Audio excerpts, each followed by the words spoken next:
This is a fucking war!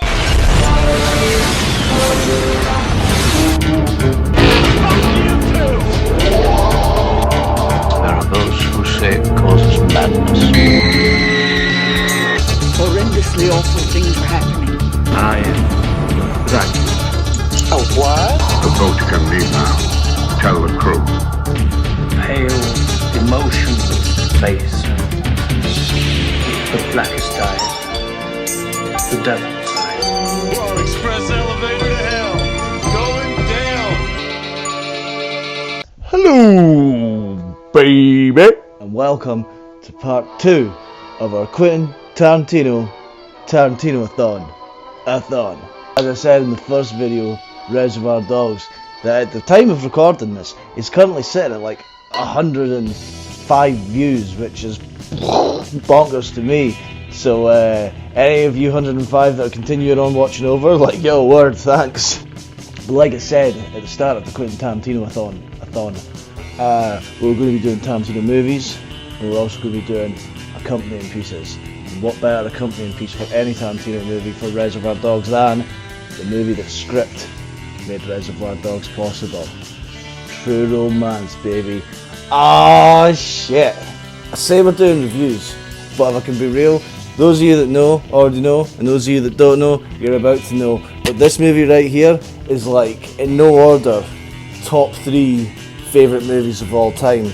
So it's hard to say that I'm going to be reviewing this movie as much as I'm just going to be gushing my fucking load all over it for as long as it takes. Like I say, these movies, I know some people prefer the shorter formats and stuff, but when you're talking your number 3 in no order, so that means any given day of the week this could be number 1. You know what I mean, it's going to take as long as it's going to take. But yeah, I mean, not to bore you with the details, because most of you probably already know this, but this was the script that Tarantino wrote and sold to, in large part, help fund the money to make Reservoir Dogs. And what basically happened was, Tarantino then made Reservoir Dogs. It came out in '92, and this script that had sat there and got kicked around in that for years, basically everyone was like, oh, they wanted it. And the man that got it was Tony Scott, who, rest in peace, his soul, is famous for Top Gun, a movie I've still not seen, and Beverly Hills Cop 2, a movie that I have seen and fucking love. We'll get there one day. So, like, I think I came across this movie, I think it was like Kill Bill was the first, then Pulp Fiction, then Reservoir, then I caught up with Jackie Brown, and then I think from that point was when Death Proof came out. And Death Proof was like the first Tarantino movie that I got to see as it was like coming out, and I was aware of who Tarantino was. And then it was like what you'd call your first Tarantino drought, where it's like, I'm like, ah, fuck, he's just brought out a movie, I wonder when his next movie's going to be. And that's when, I don't even remember how I came across this, but that's when I came across this. I think it was like, maybe I seen it in the shop. I don't know if it was this one as such. No, I've owned this a whole bunch of times, but I'm sure it had Tarantino plastered on it, and that was kind of enough. And then what can I say, 16-year-old, and then instantly there and then it was like, well, this is in the top 3, unofficial, ordered. Like the other 2, I'd known what they were for like a long time, but everyone's got to be a top 3, so it was always like, the number 3 was always an interchangeable movie, but this one came in and it's been that 3 since. I don't know if there's much more I can say about it as far as an introduction. I'm just going to say that we're going to sit down, we're going to watch this motherfucker, and then I'm just going to fucking gouge all over how awesome this movie is. So yeah, peace, love, let's fucking watch this!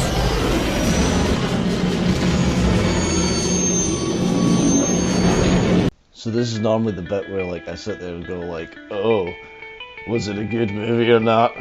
Did I like it? Did it hold up? But it's True Romance, so the answer's fuck yeah it is. Of course it is.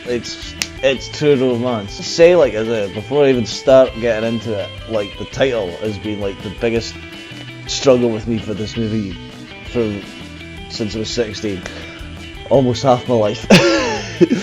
Because the title True Romance is so hard to recommend. Like, oh yeah, Godfather's good. Oh yeah, like Scarface. Oh yeah, Pulp Fiction. It's like, do you know what you should watch? True Romance. It's like, you know what I mean? Even chicks ain't gonna be into that, like a title like that. The other example I can give is that I remember I always used to try and recommend people to watch The Twilight Zone, like the Rod Sterling 50s sci-fi shit.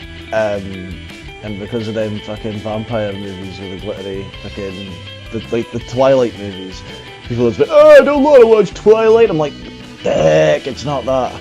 But anyway, back to True Romance. This movie starts with Remains Man's Clarence in a bar, talking to a bird about how much he fucking loves Elvis. In fact, he says he loves Elvis so much that he says, and I quote, I ain't no fag or nothing, but if I was to fuck a guy, had to fuck a guy, I'd fuck Elvis. So straight off the bat, we kind of get a vibe for like who the character is, in that he's an Elvis nut. But the chick that he's with, he seems to be going a bit back and forth until eventually he says like, so what about you? You want to come see a movie with me? And she's like, what movie? He says he wants to take her to the fucking like 3 Street Fighter movies. Not like Street Fighter the video game, like Sonny Chiba Street Fighters. And she's all like, who's Sonny Chiba? And he's like, oh, he's only the godfather of like martial arts and fucking da-da-da-da-da. And she's like, you want to take us to a Kung Fu movie? And he's like, 3 Kung Fu movies. And she's just like, yeah.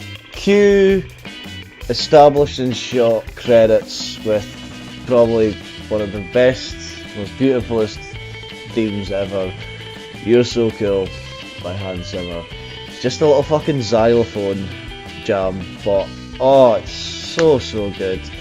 It's so good it's been used in other movie trailers and stuff, like it's been used in movie trailers and maybe other movies and stuff, but to the best I know this is what it was made for. And it's just showing you like establishing shots of Detroit during winter time, and it's just a good atmosphere, you know, like, well, not a good atmosphere, but it creates an atmosphere. It's like the brothers, like the homeless brothers around like the fire canisters, there's like cars that are all like burnt out and everything, and then there's cop cars going by, smoke and steam coming up, and it's at that point where we get to hear the lovely southern drawl, I can't do it, of Miss Alabama, played by Patricia Arquette. I should have said Clarence is played by Christian Slater, but yeah, she just starts talking about how never in a million years she would have thought that True Romance and Detroit would go together, and it's just a, man, I could try and quote it, but I can't do the accent, and it just kind of bubbles us over, because as you might have guessed, it's one of my favourite, it's the top 3 favourite movie. Patricia Arquette has my heart, like, oh, I'll try not to cream over her too much, but oh, either way, so it's through this transition where you see her get out of the car and go into the movie theatre, where she meets my boy Clarence. She knocks over some popcorn onto him and starts up a conversation, and he's just being sound and stuff, and you know what I mean? She's asked like, who's this guy and what's this and stuff, and he's like moves in closer to him and shit. My main takeaway from it is that I love the fact that even in like the early 90s there was still like cinemas where you could smoke fags, like cigarettes, and anyone who's not from the UK doesn't understand that terminology, but it's so cool. And I'm a smoker, so I would love to be able to go to a movie theatre and like smoke, sneak a vape in from time to time. But yeah, so they get out after watching the 3 movies. She's all like, wow, having a good time, and then eventually she's like, do you want to go get some pie? He's like, yeah, sure. And then they flirt and they bond and they talk about music that they like, and he then takes her to his work, what's a comic book shop. And the second he hits the lights and she goes like, oh wow, what a swell place to work. Like, even as a 16-year-old, I was like, I didn't know what was coming, but I was like, shite. But yeah, he sits there and he's like, he's playing some, I think it's the Partridge Family's playing, might be mistaken, he's playing some nice sort of tune, and he starts showing a comic about like some guy who, like, a Nazi chucked his present or his ring for his wife into the ocean, he dove in after it, and as he's going on, it's like she's staring, and it then fades into a pretty darn tasteful love scene, if I be honest. pretty darn tasteful love scene. Be a little bit too much of Christian Slater's ass, but on the flip side, we do get to see Patricia Arquette's titties, so it evens out, I suppose. But as tasteful as it is, first of all, do movies even have like love-making scenes anymore? It seems like it was a thing that I've seen a lot of when I was younger, and it just doesn't exist in movies anymore. Anyway, I mean, there's occasional fuck scenes, kind of, but regardless. There's a shot that I've always chuckled at and made jokes at with mates, because it's like, it's as far as like a wee love scene goes, it is what it is. But at the end, and it's got this like blue tinted aesthetic to the whole thing. At the end, it's basically got like the shot from the back of them, and they're both over the bed like standing. And I don't know why, but like it's like Clarence, Christian Slater's head's like hung over, and she like puts her hand over as if to consolidate him, and like me and my mates have always just thought like that was like like he fucking jizzed himself too quick, like oh! He's just like sitting there like, I'm sorry. There's no way that's what they were going for, but it's what it looks like. So yeah, it then cuts to Bama hanging out on this billboard, because Clarence's flat's so cool it just leads out onto a billboard, and she's all wrapped up in the blankets and she's greeting, and he wakes up, notices she's not there, she comes out, and that's where they have the conversation. You find out that Alabama is a prostitute. Well, no, she's not a prostitute, she's a cowgirl, there's a difference. But she's a prostitute. A hooker. Like, she comes out and she's basically like, I was paid by your boss to be here, he says it's your birthday, you don't get out much. And Clarence is cool about it, you know, like, he appreciates that, because he's like, man, I knew this shit wasn't true, you know, like, I knew this wasn't coming, you know what I mean? Like, pure beautiful girl comes in, starts taking an interest in me, into all the same stuff I'm into and stuff. She's like, well, this is the thing, I actually do like all that stuff, except for the Partridge Family. But she's like, I do like all this stuff, and you know, like, fucking, it's a really nice scene. It's playing the little xylophone music, and like, tensions are high. She's all up in here, and he's all down there, and she's all like, you know, like, fucking, if you send me back to Drexel, which is like a pimp, Clarence like, the fuck's a Drexel? Like, what's a Drexel? Like, she's like, if you send me back, tell me to go fuck myself, and that's it. But she's like, basically, she's like, I can't believe I'm saying this, but I think I love you. And he's like, whoa. Now cool on the fucking jet ship, you just said you love me, and if I throw that back and say I love you too, and you're fucking playing me here, I'm gonna fucking die. And she's like, I'm not lying to you, and from this point on, I ain't never gonna fucking lie to you again. And it's just like, fucking boom, they're together, baby. And just like that, like the next scene, the next day, she's still in her whore gear. They've went and got fucking married and shit. You're just like, whoa, yeah, they're moving fast. Then like cuts to the next scene, they're like getting fucking tattoos and shit of each other's names and stuff, like, it's fucking brilliant, man. It's like, I think like, because, and I've not watched a lot of romance movies or romantic stuff, I've not even watched a lot of rom-coms and that, but I think like one of the things about them is like, so much of them, it's all about the stories about them getting together, the will they, won't they, oh they're together, but then this comes into here, whereas like this movie, it's like, they get together at the start, and it's like, that's them, baby. When they're getting their tattoos is when, like, Clarence follows up and says, like, I've been meaning to ask you, like, what the fuck's a Drexel? And she's like, it's my pimp. And he's like, what? He's like, it was a call girl. Call girls have pimps and shit. And he asks about and stuff, and basically finds out that this Drexel fella is, well, he's a pimp, so he never necessarily beat up Alabama, because Alabama's only been there for like 4 days, but like, he fucked up a chick in front of her, and he's a pimp, you know, he does pimp shit. We also find out that he's a bit of a wigger. He's probably cinema's greatest wigger. So the next scene, it cuts to him and his bro, this chubby black fella, doing a drug deal with some other black dude, and Sam Jackson. I'm loving this shit, because he only has a little bit of conversation. It's like, basically, it's like, there's like this, the other black dude's like sitting there like saying like, man, I ain't ever eat no pussy, ain't no one eating no pussy, because like, even in the early 90s, it was still seen as like weird or gay apparently to like go down on a chick. Like, I don't know why, for some reason in the 50s it was like, oh, did you hear Johnston there went and ate some of his wife's vagina? What a fag.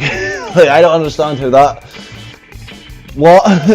But either way, it's still like that, and it's where Sam Jackson says the best line ever. Was like, man, I ate everything. I ate the pussy, I ate the butt.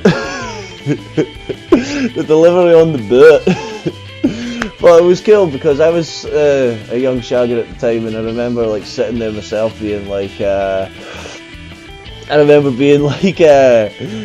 wait, I kind of like going down on, not the pussy was already cool, I was like, I kind of like going down on the butt. Probably shouldn't say this on my YouTube channel, but I was like, is that weird? And then like, see saying Sam Jackson so clearly, but I go down on everything, the pussy, the butt. It's like, as a young kid I was like, cool, I'm not a freak. Anyway, random tirade for a movie about romance, but long story short, Drexel sits there, played by Gary Oldman, who like, it's Gary Oldman in it, so it's like every role he plays, he looks completely different, he plays a total character, and he's really good. He's like got dreadlocks and like pure fucking white eye, like, you know, like it's been damaged, he's got like scars on his face, he talk like this. He ends up shotgunning them both and shit, and like, he's total Wigan man. He's like, it's like, they say like, damn, you must have thought you was the wrong brother to mess with. But I like it because it's like, it's a Wigger before like the kind of, the early 2000s influenza of Wiggers, which is like all the ones that tried to dress like 50 Cent and it was just a different era of Wigger. But long story short, they knock off Sam Jackson and this other dude and take their suitcase of cocaine back to Clarence and Bama, and they sit and watching some John Woo movie, which I will say on a side note, this movie's brilliant because every time there's a TV in the background, it's like there's always some little movie or some little show in it. It's like, in a way, it kind of works as a bit of a character. Much how in Reservoir, there's like the radio kind of working as a bit of a transition. There's something going with the TV, but they're sitting watching John Woo movies, and Clarence goes away for a pish, and it's at this point where we find out that Clarence is kind of fucking nuts. Controlled nuts, but mind too, he said he's an Elvis fanatic, so like he's sitting there basically tripping balls, having a conversation with Elvis. Played by Val Kilmer, although you never see his face, but like, he basically, it's like they have this whole conversation about how he hates the fact that this pimp's still breathing the same air as him, and Elvis, his fucking in his head, talks him into killing Drexel the pimp, and it's such a cool conversation. Like, it's Elvis, but it's like he's played so cool and shit. He's like, you think a cop gives a fuck about a dead pimp? As long as you ain't there with a smoking barrel, a gun with smoking barrel, you'll get alright. Killing's the hard part. He's like, oh, it's so cool. He's like, are you holy? Clarence like, yeah, I'm holy. He's like, you want to get unholy? It's like, it's cool, man. Like, he's fucking skits, but like, at the end of it, he's like, yeah, Elvis always does this thing. He goes like, I like you, Clarence. Always have. Always will. So he gets Bama to write down the address, and he goes out to fucking take out this cunt, but also to get Alabama's things, because she's still wearing her horror uniform from like fucking a couple of days ago. And he shows up and goes into this brothel club, Drexel's Jam anyway. What follows is it's a nicely tense scene. It's not a scene you would think would be tense, and it's not, I don't know, it's bizarrely tense. Not bizarrely tense, but like it's more tense than you would think it would be anyway. But like Drexel, for all of his goofiness and his Wiggerisms, he is like sussing out Clarence in a pretty good, like, you know what I mean? Like, he's like sitting there like, man, I've offered you food, you ain't even taking any food. If you'd taken some food, I'd be like, okay, this guy doesn't give a fuck, and maybe he don't. Like, it's really well dialogued and really well shot, but Clarence is like no bullshitting with him. He's like sitting there, he's like, I ain't giving a fuck. Fucking, I'm giving you this amount here for Bama. Bama's mine, she's my wife, I ain't accepting any less. He gives him the envelope, and the envelope's like, it's fucking empty. So Drexel fucking jumps on him, his bodyguard grabs him, and what ensues is a pretty fucking thumping fight to some Mortal Kombat-esque sounding techno. But it's a good fight, you know. Clarence is like backwards headering the fat brother, throwing Drexel into like fish tanks and everything, but then they're teaming up and beating shit. It's a proper fucking brawl. Like, Clarence gets fucked up, but he basically, as it's getting to the worst stage of it, Drexel pulls out his ID, he's got like his address and shit on it or whatever, and he's like fucking, oh, I bet Alabama's here, gives it to the brother. He's like, yo, we're gonna fucking keep you here calm, cool, if you bring her back here. And just at that moment is when Clarence pulls out his revolver, fucking shoots Drexel in the dick, and the blood just splats out. And it's like, besides the fact that he's an asshole, besides the fact that he's a pimp, but it's very much one of those like, yeah, fucking moments. pulls out the gun, fucking shoots the chubby brother dude, and then it's like he holds the gun up to one of the hoses, like, get Alabama's things, get Alabama's things and shit. He's like pure adrenaline pumping and shit. Goes over to Drexel, like, open your fucking eyes. I said, open your fucking eyes. It's like, you thought that was pretty funny, didn't you? It's like that. The look Slater's got on his face is like demonic, eh? Like, but lo and behold, the hole gets the suitcase. He fucks off. He goes back to the house. Like Mr. Blonde in Reservoir Dogs, he stopped off for drive-through. When he gets there, he's sitting there, he's munching his burger. He's like bleeding through his sunglasses and everything. And Bama's like crying, and he's like fucking thinking at first it's like she's crying for him, and he's all like, what the fuck? And she's like, I think what you did was so romantic, and like goes in for the smooch. And I mean, I don't know if that's the type of gesture to a lady that would be considered romantic, but it's definitely something. But nah, it's a nice wee bit of scenage, and she goes to open up her suitcase to get clean clothes, and it's at that point we find out that instead of the suitcase full of clothes, he was given the suitcase full of cocaine. And they're both a bit like, huh, okay. So they're really not too sure what to do, so they end up going to give Clarence's old boy a visit, who's played by Dennis Hopper. He's like a security guard at this stage, but he's like ex-cop, and the main reason for why they go for the visit is because they want to see if he can check to see if the cops are looking for him, basically. Like, if there's anything within his database, or speak to his mates that are still on the force and find out, like, are they looking for him based on this murder that he's committed, sort of thing. They don't mention the coke or anything. He eventually gets back and says, like, you know what, like, they're not looking for you because Drexel was also into the drug game. He was working with this guy called Blue Boyle. Do you know him? He's like, no. He's like, that's good. You know, the more I hear about this Drexel fucker, the more I think you've done a good thing in that. Which is cool because you never actually see this Blue Boyle character. You only ever hear of him. But within this, though, like, there's a little bit of dramas between Clarence and his old boy, which, it's weird to say, not at the time when I first watched it, but definitely when I watch the movie now, it's like I see some odd resemblances as to back and forth that me and my old boy have had over the years, which have gotten fairly heated, but at the same time, like, it's always been grounded in a place of love. Yeah, I don't know, but like, it's nice. It's nice. He sees them off on their ways. He writes down where he's going to be. They're going to go to LA, basically. He's going to hang out with their mate Dick Ritchie. We then get introduced to, in LA, Dick Ritchie, played by Michael Raptor. You know the guy I'm on about, the blonde dude who likes hip hop, like me. But he's an actor, basically, or a struggling actor, and we're cut into him as he's getting an audition for TJ Hooker. And the person who's doing the audition is the ginger lady from 2.5 Men. I don't know her name, and much like the random old guy from Reservoir Dogs, I'm not in the business of looking up people's names just for the sake of the video. But like, I know that she's passed on since, but I like that she's in this as well as 2.5 Men. So it's like, you know, for something more than just being the maid in 2.5 Men. But what's crazy is like, despite it being like 10, 15 years before, she don't look a damn bit different. But yeah, he does like an audition for TJ Hooker, which it's an entertaining enough little scene, you know. Like, yeah, things wrap up with Clarence, Alabama, and Clarence's dad, and they then go out to hit the road to get to LA.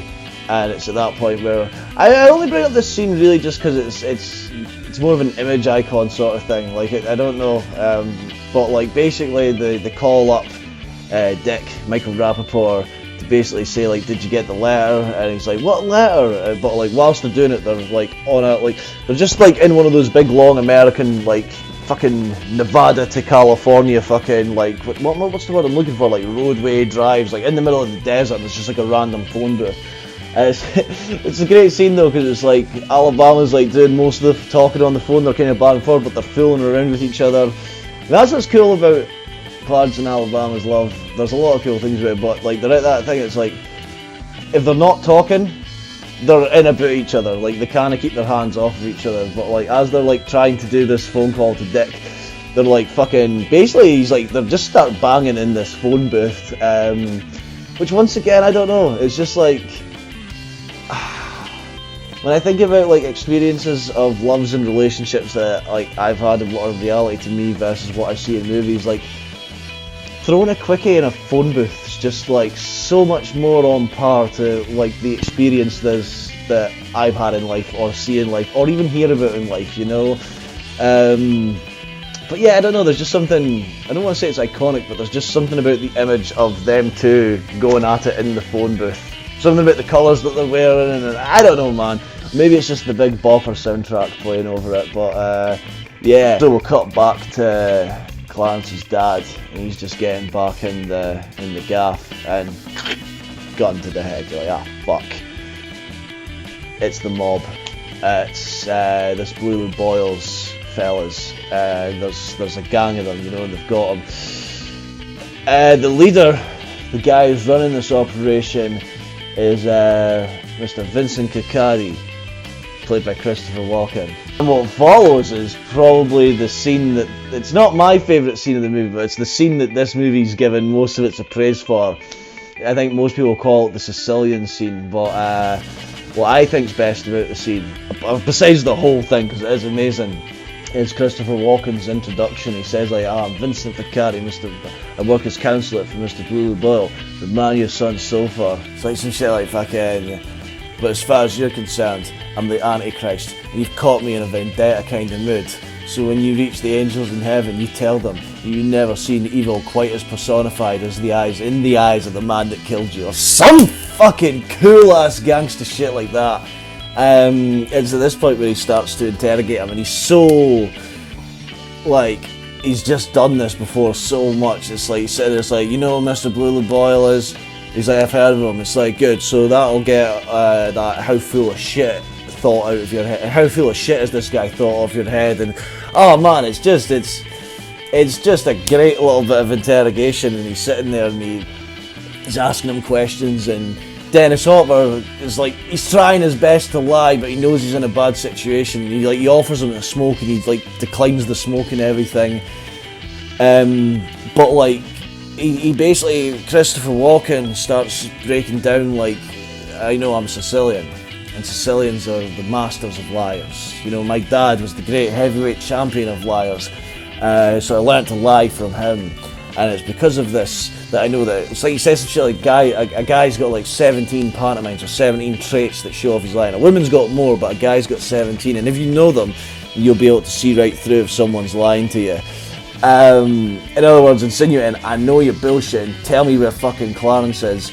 And he also, he goes on to say about like, I don't know how much Clarence has told you, but you know, the guy that I worked for, Clarence went in there like a madman and made a massacre and started killing everyone and didn't stop until he got away with the coke. Which I always think tickles my head quite interestingly, because in the scene we only see Clarence kill the two people, so it's like almost like it insinuates like, wait, did Clarence cause a massacre?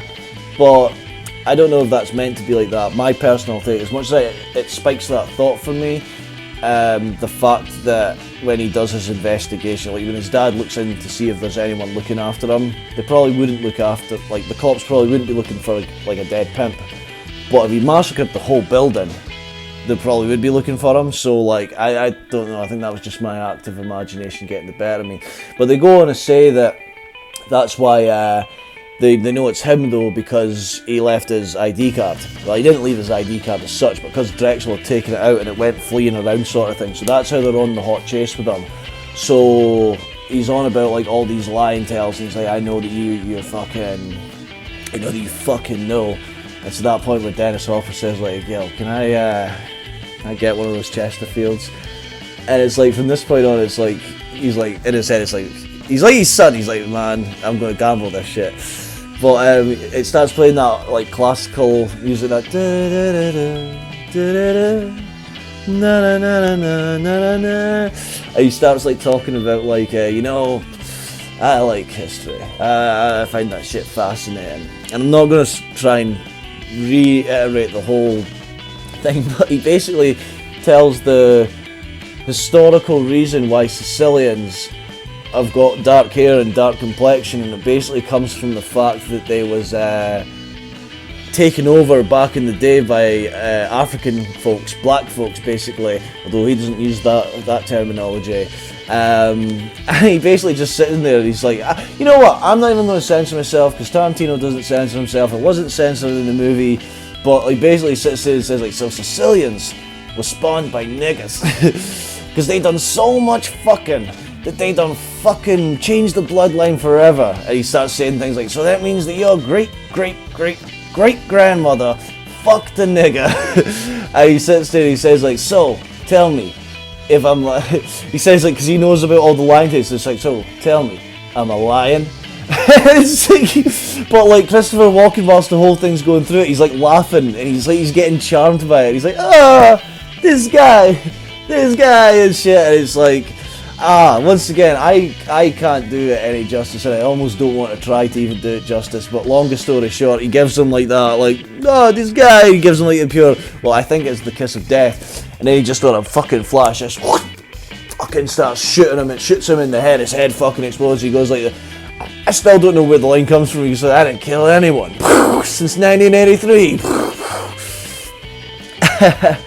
what's best of it, so like, they find out that like, they find Dick Ritchie's address on the fridge, like, hey boss, you want to be happy? But like one of the other Italians like comes in and like subtitles like, hey, it says like, hey, what the fuck happened?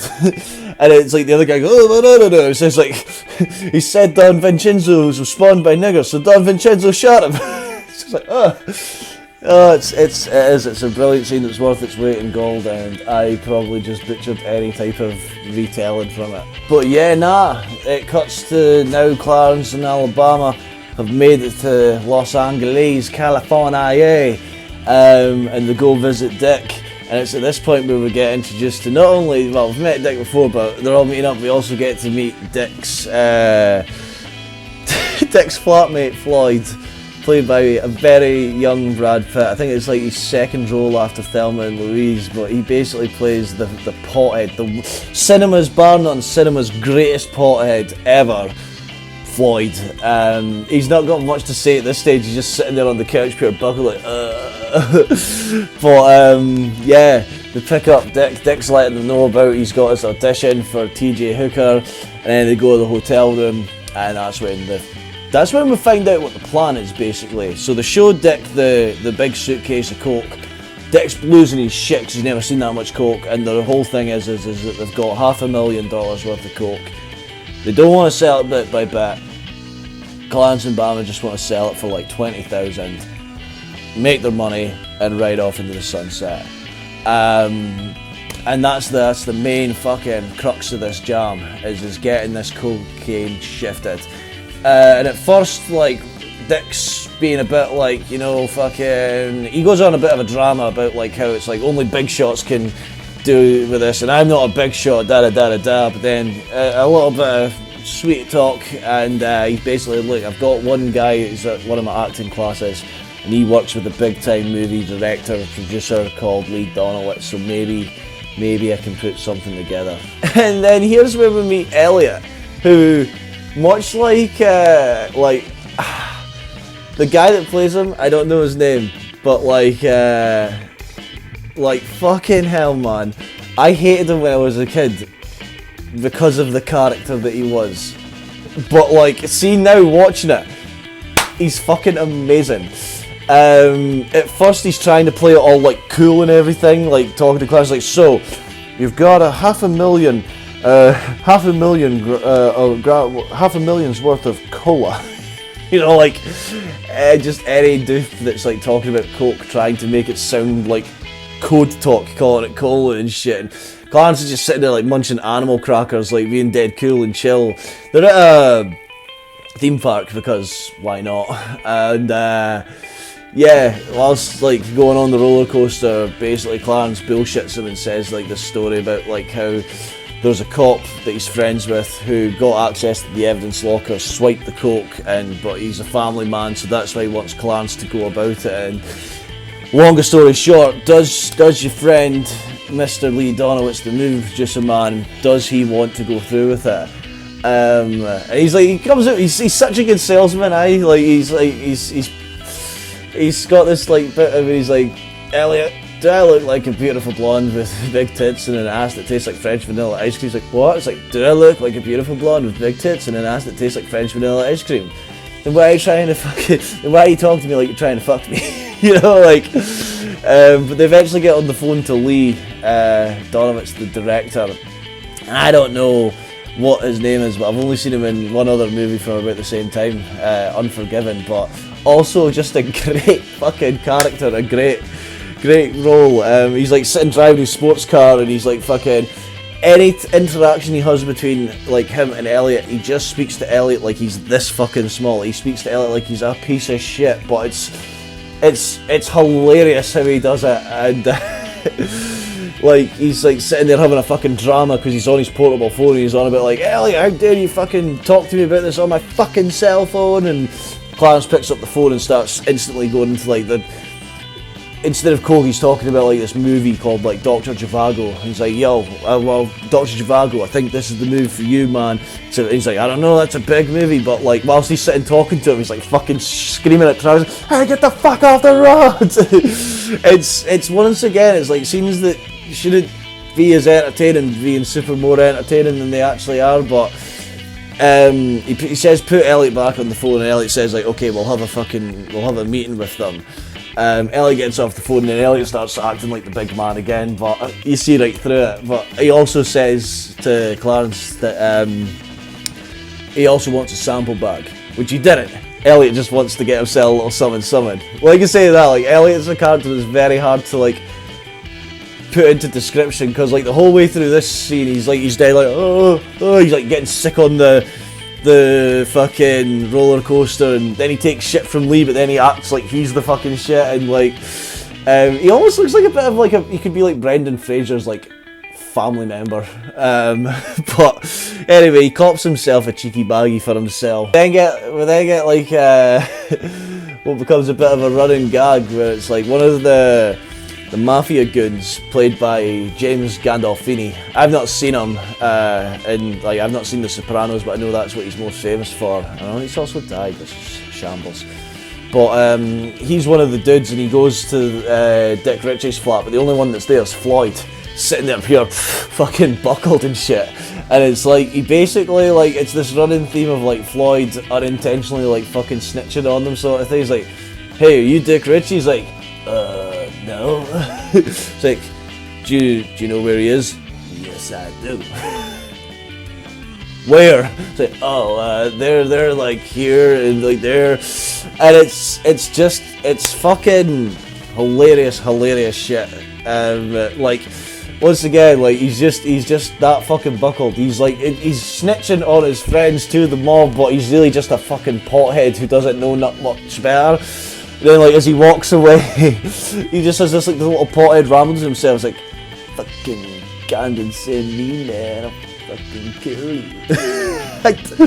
It's just hilarious. It's like, I think at this point as well, I only knew Brad Pitt as being like the pure Hollywood A-list good-looking guy, you know. Like when I first watched this movie, like I had not seen Fight Club or anything cool that he'd been in. Like I only just knew him as like fucking Hollywood pretty boy, goes out with Jennifer Aniston, that sort of shit. So seeing him in this for the first time, I was like, no way, Brad Pitt's fucking cool. Which now obviously he is, but like at this time it was, this was the moment. But so then it cuts to Clarence in Alabama in the car. Clarence is dropping Bama off at the hotel. He's basically like, oh yeah, fucking, I'm going to get you some burgers, there are smoochies and stuff. She's like, I'm going to go soak myself in the tub and watch the dirty movies till you get back and shit. And he drives off, and she gets into the hotel room, and James Gandolfini's sitting there waiting for her with a shotgun. What unfolds after this is like probably one of the most violent, in my opinion, one of the most violent scenes ever, but like probably definitely my favourite scene in the movie for a lot of reasons, but like powerful shit. Like, I'll just say, like, at starting point, the first time I ever watched this, just simply for the fact that she used to be a hoe, watching this all the way up to this point, there's a bit in the back of my mind that's like, can we trust her? Can we trust this girl? But lo and behold, after this scene, it's like, yo, not only can we fucking trust this bitch, like, yo, she basically, it's like, she knows instantly what's going on, but she's playing dumb to it. And there's this really bit of a tense bit of time where you're like, oh, where's this going to lead to? And like, she's pretending to be this, she's pretending to be that, and like, he's like, let me have a look at you. It's like, oh, you beautiful girl. Takes her sunglasses off, and it's only once he takes the sunglasses off, you see like the fucking fear in her eyes. He's like, oh, turn around this way, turn around that way, boof! Smacks her in the posh, and then what proceeds is basically, it's like, it's shots of him beating the fuck out of Alabama and interrogating her, whilst cutting to scenes of Clarence getting burgers. And the shots that he's laying into her, the blood that's like, the blood effects that they've got on in combination with her, like her crying and shit, it is violent, man. Like, I can't think of, like, I've not seen a lot of movies what involve lassies getting the shit kicked out of them. You know what I mean? Other than 50s movies, are just like, first one's like, shut up, you.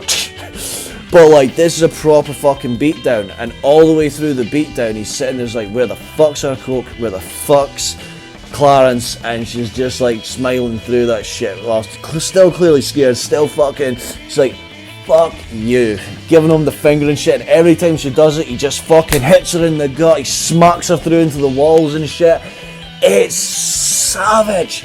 It's fucking, and the way the music's playing, it's subtle music, but the way the music's playing is like adding to this fucking drama. Like, she is a mess, man. She is a fucking mess, but she is not spilling the beans. And it's like, that's like the moment where the first time watching it, where it's like, I think I fucking truly fell in love. It was like, you know, like this, like that. It's like you say, there was that doubt about whether or not this chick can be trusted. It's like, I don't know.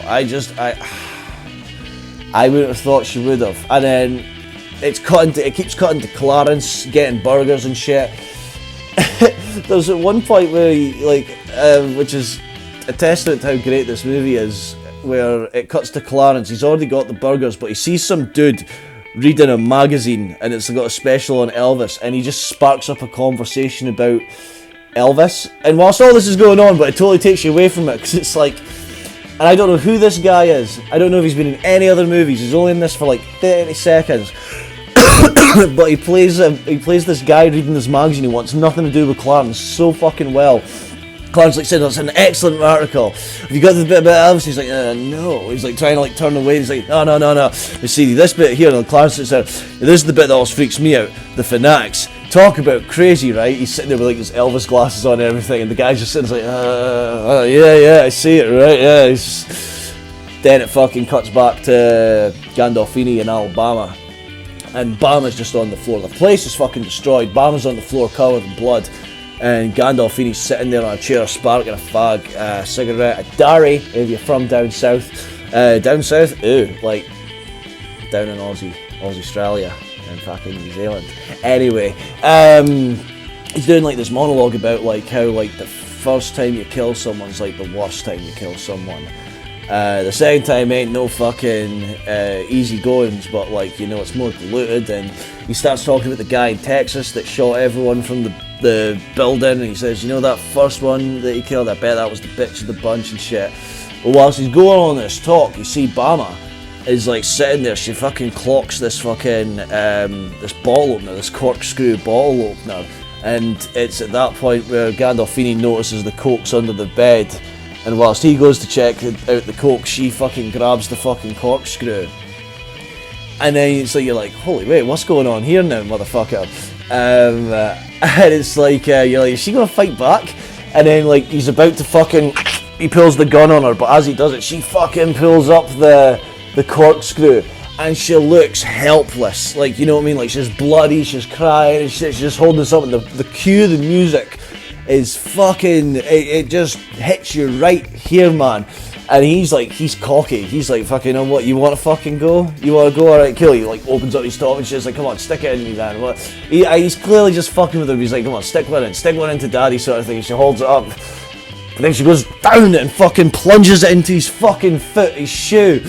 And while she's down fucking pulling that out, she grabs like this bust of Elvis's head and like smacks that on his head. And he turns to her and is like, okay, no more Mr. Nice Guy. You're like, oh shit! Now it's a fucking fight. Once again, it's cut into like Clarence getting closer to getting home. Then it cuts back to him. He's fucking smashing her into the fucking the bath with all the glass shower, the glass door for the shower and shit. Blood's everywhere. There's fucking water's running and shit. And she's like fucking laughing at him in his face. She starts rubbing like fucking soap in his eyes and shit. And then just as he's about to fucking pull the gun out on her, she fucking pulls out the lighter and the deodorant, the fucking aftershave, and fucking does the classic, makes this homemade flamethrower. He goes up like a fucking gulf. She grabs the fucking, the toilet seat fucking ball, smacks him on the back and shit. He's running out on fire, and as he's running out, she then grabs the corkscrew and stabs him in the back. He fucking falls to the deck, sets off the shotgun, so she then fucking grabs the shotgun, flips the motherfucker over and just starts unloading every fucking bullet of the gun into this motherfucker's face. And then after she's run out of bullets, she starts fucking screaming. It's like primal as fuck. She then grabs the fucking gun, starts fucking whacking the empty shotgun into the fucking what must just be mush at this stage. And then even after that, she starts fucking beating down on it, and you're just like, holy fuck. It's like fucking operatic or some shit, like fucking to go from the start to the beatdown to like, because you're sitting there, you're like, well, Clarence is going to come in and save the day. Clarence is going to say, no, this bitch fucking beat him. She won the fucking fight, and she's an absolute mess. It's at that point Clarence comes in, sees her like that, and he's just like, fuck. He's like fucking, he's almost getting upset. He's like, fucking sorry. He's like fucking grabs her and he's like getting her to the car. She's like fucking titties like hanging out and covered in blood and shit. And he's just like, as he's driving away, he's like fucking smacking the thing. And he's just like, god damn it. It's weird, right? Because like I said at the start about like how like Clarence taking the beat down from Drexel and killing Drexel to get her stuff, and she says like that's so romantic, but like something about that level of ride or die-ness coming from her, like I can't help but say that it felt like a deeply fucking passionate bit of like it was romantic. Like to me it was romantic. So like maybe this is guy psychology versus girl psychology, but like if what Bama got from Clarence doing that at the start of the movie with Drexel, I got there seeing her do that with fucking Gandolfini. Holy shit, like, you know, what a fucking ride or die like chick. What a powerful, to me just what a fucking powerful ass fucking scene, like, I don't know. So anyway, we cut to Elliot who's driving around LA in his sports car, getting head off some chick because he's now got a bag of coke. He's just having a good old day, but then the cops fucking flag him for speeding, and then he's sitting there like freaking out, and he's trying to get the chick in the car, who just this time watching I think is played by the same actress that plays the chick at the very start that didn't want to go see the 3 Kung Fu movies with Clarence. Not looked it up myself yet, but I think it is. Maybe not, but I think it is. Either way, he's like trying to get her to take and hide the coke in her bag, and she's like, nah. And he's like, dude, you fucking whore. And she's like, what? Smacks him, and the coke fucking goes all up in his face. And it's even just down to the cops like get to him, and he just turns to them like, with it all his face and shit. Like, but yeah, he gets got. And it's like here where we get introduced to the duo cop team. One's played by the fucking late great fucking legend Chris Penn, and I don't even know the name of the actor who plays the other one, but the two of them together are just comedy fucking gold, man. then they're interrogating Elliot. They're basically just like fucking. Elliot's shitting himself. Like, he doesn't want to go to jail at all. And he's not used to being in this environment. They're just like sitting there going, like, oh yeah, just think, once you get out of jail, you're gonna be extra sensitive to your wife. She's gonna know what it's like to be a fucking, to be a woman and shit. And like Chris Penn's like sitting there like fucking. Of course, the only reason you don't want to fuck her in the ass so much because that pussy won't be, because that pussy won't be tight enough anymore. And they're just fucking, just laying into him. Like they're just like calling like, you faggot. But they're so good at it, and then like they come out the investigation room and they're talking to their boss and shit, and they're like, look, and they break down the story as best Elliot's told to them, and they're saying like, look, put us on the fucking case, man, we've got this corrupt cop. Obviously there's no corrupt cop, but as far as Elliot's aware, as far as they're like, look, corrupt cop, we don't know what's going on, movie producer, and this guy, they're like sitting there, they're ripping him out, they're like, this guy's a sissy, he'll do anything not to do time. They're pure laughing at each other, but even just their thing, like Chris Penn's like, Horowitz and I, he's like, it's like, no, it's like, me and Horowitz, and he's like, Horowitz and I, it's like, whatever, man. But basically they're like, fucking, you know what this guy will do? This guy will wear a wire. And he's like, okay, the chief guy's like, okay, you've got the case. Then cuts to Clanton, Alabama, and just like this, just this touching enough little scene. Obviously Bama's had the shit kicked out of her. They're like sitting by an airport, it's like the sun's going down, but they're just on this random couch, but they've clearly picked up medical supplies somewhere, and like Clarence is just like fucking fixing her face up and shit, you know. It's like, I don't know, it's just intimate, I suppose. Then like they lay back on the couch and just have a talk about like where they're wanting to go and everything, and I don't know, they're like sitting talking about like, there's like, where do you want to go? And it's like, she's like, Cancun. I can't do that voice. But it's like, why do you want to go Cancun? It's like, cause it sounds like a movie. Clarence and Alabama go to Cancun. And it's like, they're just a fucking adorable couple, eh? Like, all the way they talk to each other, it's like, sure thing, daddy-o, shit, like, cuts to the big day. The day of the cocaine deal.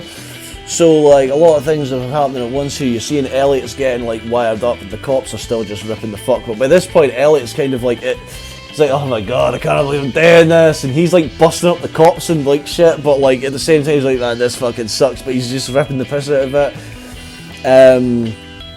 You also see the mob loading up a bunch of shotguns and shit. Then cuts to them, they're back at Dick and Floyd's house, and they're on their way out, and just as they're on their way out to go to the deal, they get the phone call in, and you find out that Dick's been accepted for his role on TJ Hooker, and it's nice, you know, like the whole running thing with Dick and being on TJ Hooker's really not that important, but it just adds so much to it, and you do, like, I really like Michael Rapaport,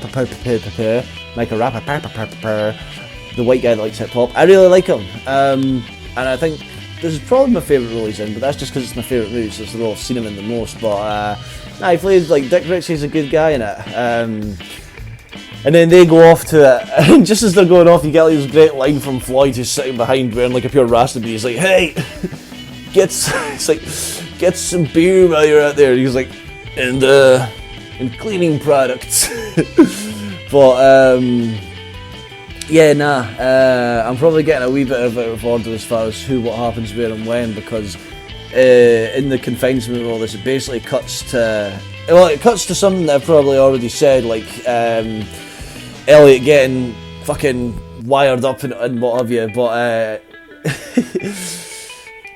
the mafia come back. It's like the squad with their shotguns, they come back to like fucking Floyd as he's ripping into a fucking bong. It's not even like a cool bong, you know, like movies always try and make bongs like super fucking cool, like groovy bongs. This is like just a Lucasade bong that you would make with your mates or some shit when you're poor, and their whole house just looks like a pothead house, but like he's just sitting there, even just down to how Brad Pitt's like doing like coughing on a bong, like they're making the pure, I can't do it with the glasses on and shit, but like the type of face that you can only make when you're trying to hold in a bong cough anyway. And then that's when like the mafia guys are coming with their shotguns, and he's just like, oh man. It's the same as before. They're like, do you know where these guys are? I was like, yeah, they're at the Beverly Ambassador and shit. Do you guys want a bowl? He's like, oh. But once again, he ends up ratting them out. So they get to this hotel where they're going to be doing this cocaine deal. Meet Elliot at the reception desk, and just Elliot, even though the subtle things I didn't notice, even just the way he's like, hi, you know, like he's fucking, I don't know, he's brilliant. You need to watch it. It's so shit. But like they get into the elevator. Just before they go to meet Elliot, it's like you see like Clarence has got a gun. It's got the line in it because Dick's like, why you got a gun? And it's like the better to have a gun and not need it than need a gun and not have it, which that's just stuck with me over the years.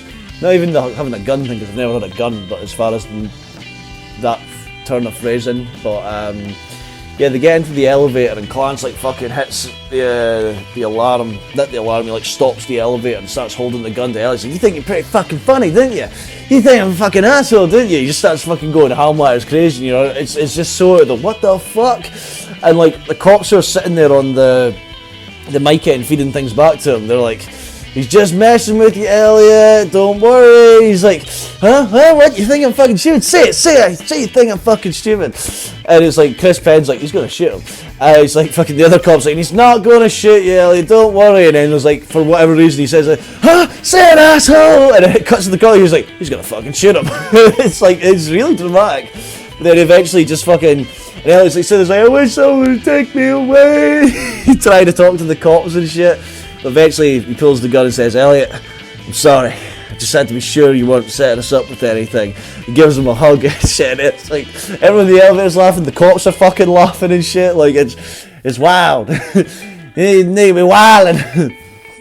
So they get to the fucking, the hotel room, and it's got like Lee Donovitz, the director. It's got his two security guards. They've got like fucking sub-Uzi machine guns and shit. And the guy, once again, the guy that plays Lee's fucking brilliant. I've only seen him in this and briefly in Unforgiven, but he's really, really good. And it's just, from this point on, it's just Clarence bullshitting Lee in the most charming way possible, talking about his war movie and how he likes the movie, and like, yeah, he's just charming him over for a nice cocaine deal. But obviously the cops are listening, waiting for him to say the magic word, and then he charms them on over, and he's like, right, let's do the deal. The cops are like, right, let's fucking go, put on their jackets and everything. And it's at this point where Clarence goes to the can, goes for a piss, and he's like, do you know what's there? He's like, no, Alabama can count the money, I'm going to go for a piss. And as whilst Clarence is in for a piss, he starts having his final trip out with Elvis. Elvis is like, fucking, man, you handled that cool as. Like, you don't think I was like fucking sucking up his ass too much? Like, man, you thought, man, you being genuine, you ain't lying to the fella. Once again, it's like, I like you, Clarence. Always have. Always will. But whilst this is going on, whilst he's having his trip out, talk to Elvis and his fucking nuts little head of his, that's when the cops fucking burst in with all their guns and shit. And like, oh yeah, we're gonna fucking Lee's fucking security guards are holding the guns, and like he's like, guys, fucking these are cops, and there's fucking two security guards, man, we don't give a fuck, we don't like cops. And it's like, so at this point in through a separate door where the fucking mafia then bust in. So it's like you've got fucking Alabama, Dick, Lee and Elliot in the middle with their hands up, whilst you've got fucking cops loaded with artillery on one side. You've got the security guards in the middle with their machine guns, and then you've got the mafia on the other side and shit. Everyone's like, put them down, put the guns down, Jennifer! Everyone's fucking sitting there screaming and shouting. And it's at that point where Elliot starts trying to talk to Chris Penn and be like, officer, can I go? Like, I'm done here, can I go? He's like, just shut up, just stay chill. And it's at that point when Lee, like, fucking's like, wait, what?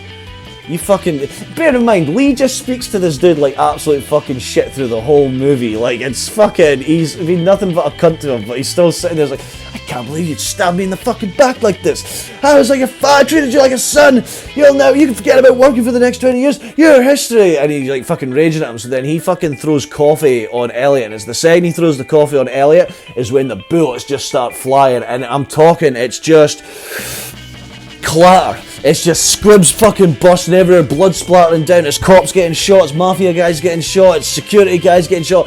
Just fucking squibs going off everywhere and shit. The furniture starts fucking exploding, so there's fucking There's fucking feathers and fucking pilly material going up in the air. There's glass shattering from the minibar and that. Like, it's absolute fucking chaos. But it's so fucking entertaining. Like, for a movie climax and shit. It's even just the premise of having the cops and the mafia show up at the drug deal at the same time and having them all shouting is so fucking good. It's so fucking entertaining.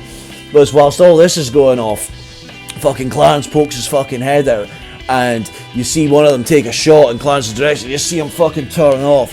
And it's at that point you see like fucking Alabama let out this fucking Clarence. If you've made it this far, you clearly don't care about spoilers. Cards on table. First time I watched this, I thought he got. And I know one of my mates thought he got too. I don't know if I watched it now, if I would have thought the same thing, but basically at first I was like, nah, no chance. And it's like, she's like, Clarence, fucking screams. It's just this piercing heartbreak of a scream. That fucking hits you in the side, like in the heart.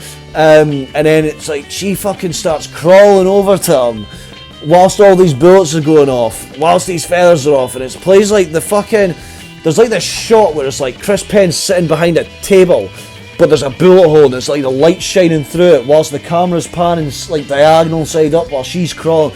The music plays like this fucking piano fucking shit, like the do do do do do, and it's like you're just like, ah, you fucker, this is deep. Chris fucking Dick Ritchie fucking Chris Ritchie's some asshole like you from school. Fucking Dick Ritchie picks the suitcase up, throws that in there, someone shotguns that, so now you've got cocaine throwing, but fortunately Dick does get out and he just legs it down the lobby. You're fucking happy to see it. Elliot and Lee have been fucking bullet holed, like they're gone. There's not much people left, but like Alabama gets to Clarence, and once again, like, I don't know, but like the way they done it, of like the bullet skiffing his head, but the effect, like the damage of the bullet and the way the blood poured into his eye, like even when the first time I was like, wait, no, is he dead? It's like the second I seen that the first time I was like, holy fuck, he's dead. And it was like fucking, once again, my mate who watched this with me the second time I watched it, he was like, oh what, no, and then there's something about the way the blood and the effect it is. And maybe it was because we were dumb kids, but he was like, holy fuck, he's fucking dead, no way. But he then cuts to like, there's like this like one Italian dude fucking left with a shotgun, there's two cops, Chris Penn being one of them, but like he then comes out and he fucking shoots the other cop, he gets tagged, so it's just really Chris Penn left, and then he hears like fucking one of the security guys for Lee sitting there all bloodied on the deck being like, I need an ambulance, fuck you, I'm bleeding and shit. But obviously at this point Chris Penn's bro, the other cop, he's been tagged and everything, so Chris Penn's like sitting there, he's got his body armor on, he's standing to say, he's like, I'll call you a hearse, this is for Cody. He starts fucking shooting him, then Alabama's like, fuck yeah, she picks up Clarence's gun, starts shooting Chris Penn through the body armor and shit, and then you're just left with her fucking crying over the body of Clarence, who at this point, fucking, I was the first time watching hook, line and sinker, I thought like that's got to be that. It's cut into like down in the hall, there's like alarms going off, the cops, and everyone's just, the whole hotel at this stage is just full of cops, gangsters are holding people hostage, and the cops are like fucking shouting down. But it's at this point where we get the good side, you know, Clarence fucking, he comes to, the bullets just skiffed him over the eye, he's all good, happiness all around. You know, Tarantino, the reason why we're reviewing this, besides the fact it's a really good fucking movie, obviously wrote this movie, and he didn't have anything to do with the making of the movie. Like, he visited Tony Scott once at the start and once at the end, but the only real difference Tony Scott made to the movie was that in Tarantino's original thing, Clarence died, but in Tony Scott's he didn't. And I normally like the bitter ending, I normally like the sad ending, but in this particular case I'm glad they went the other way. Good call by Mr. Scott. So yeah, they get out of the hotel. Clarence has like got the shades on with his fucking blood coming down, but they get out of the hotel, and the scuffle of everything, they get in Clarence's pink Cadillac, and Bama drives them off down the Mexican border, starts playing that fucking xylophone music, which has been playing all throughout, but this is the this is the end, and she like as she opened the movie with a monologue, she closes the movie with a monologue about like how if things had been different, I could have started hard. And I can't do the accent, but it's so intoxicatingly chanting. But then it cuts to like a little bit later, obviously, and it's like she's sitting on the beach, and like Clarence is over playing with what they've now got as a son and everything, and she's got an eye patch, but she's still giving the monologue. She says like, I would be dead. Like, if what if things had happened? If that bullet had been 2 inches to the left, and it's like I would have like woken and ached and stuff, but then things would be much as they are now. Well, except for the fact that I probably would have called our kid Elvis. It's like, it's so fucking cheeseball, but like in combination with the music and the fact that they've done it. It's like they've made it. They're off into the sunset. They're in Mexico. They've got their money. They've got their kid. It's a happy old fucking ending, and it literally goes into the final shot being the sunset. It's fucking beautiful. So at this point, I'll say that the only thing that ever really always gives me a bit of a bad taste or a jerk is like the immediate end credits music. It's like some Chris Isaak song, and yeah, I don't know. It just to go from that xylophone music and the happiness and like the joy, and you're like, I'm almost greeting every time I watch it and shit. And the sun and that, and it just cuts to like this hot fucking doom, doom, doom, doom, doom. It's just like, ugh. But that was True Romance. What the fuck can I say? It's my third favourite movie in no particular order of all time, and with damn good reason. It's a love story for dudes, isn't it? A love story with bullets. I don't know, like, I know chicks could also like this movie. In fact, I found out quite recently that Margot Robbie, like, says that this is one of her favourite movies. I'm like, I like that, you know? Like, because I ain't got no chances of knowing Margot Robbie, but I think one of Margot Robbie's charms is the fact that everyone's, like, feels so infatuated by her, and it's like, the fact that I could even just sit and, like, if I met Margot Robbie, talk to her about True Romance and geek out about it, like, who knows, your boy might pull. But anyway, it's, you know what, just down to the fact that it's like the whole thing, like Tarantino said that as he wrote this, or as he watches the movie, he gets nostalgic about it because he wrote it as himself, for himself. You know, he was like 25-year-old, he'd never had a proper date or anything. He's obviously into like fucking nerdy shit, and it's like, that's where the fantasy comes into it. Because before quite recently, if you were a guy that was into nerdy shit like that, you probably wasn't getting a date, you know? And it's like, a character like Alabama is a total, like, she's not real, you know? But, like, in the confines of this, it's like, what, a fucking beautiful blonde chick that's into kung fu movies and shit, like, you know, like, likes comic books and stuff, like, likes the same music as you, like it is. And it shows how simple a dude is, you know, like, at the end of the day, all we really want is someone to just fucking vibe out with, you know, and fuck. In this day and age, I think, like, to find a chick that's into geek culture, because geek culture's come such a long way between, like, fucking the MCU and Big Bang Theory, you know what I mean? Like, there's hot chicks that are into that sort of stuff. But, like, I mean, for me, at the age of 16 watching this, like, this movie gave me confidence in a time where it wasn't acceptable to be into nerdy stuff. It gave me confidence to be into my nerdy stuff and claim to be into my nerdy stuff and still get chicks. You know what I mean? Or, like, I never, until much years later, like, found a chick that was into Dragon Ball, but before I watched this movie, I would never tell a chick I was into Dragon Ball Z. I'd be, like, pure embarrassed by it and shit. I would, like, what you talking about? I've never seen that show, that thing that was on Cartoon Network, but, like, watching a movie like this is like, nah, you know what, fuck it. I like Star Wars. I like Dragon Ball. I like horror. You know what I mean? Like, I don't know, because like you say, back in, it doesn't sound that long ago, but like, I remember back when if you didn't play fucking Grand Theft Auto or FIFA on a PlayStation, like PlayStation 2, at least where I come from, you were considered a weirdo. Like, pure, ew, what, you creep? You like to fucking spend all your time playing video games? Like, it was like, I still remember when that was like a thing to not be cool. It's like, now it's like fucking everyone likes games, and hot chicks play games, and fucking people make money on YouTube playing games and stuff. Like, gaming's just gaming. but back then it still wasn't. So like the fact that this movie created a context where it's like the fantasy of like there being a beautiful chick who could be into that sort of stuff,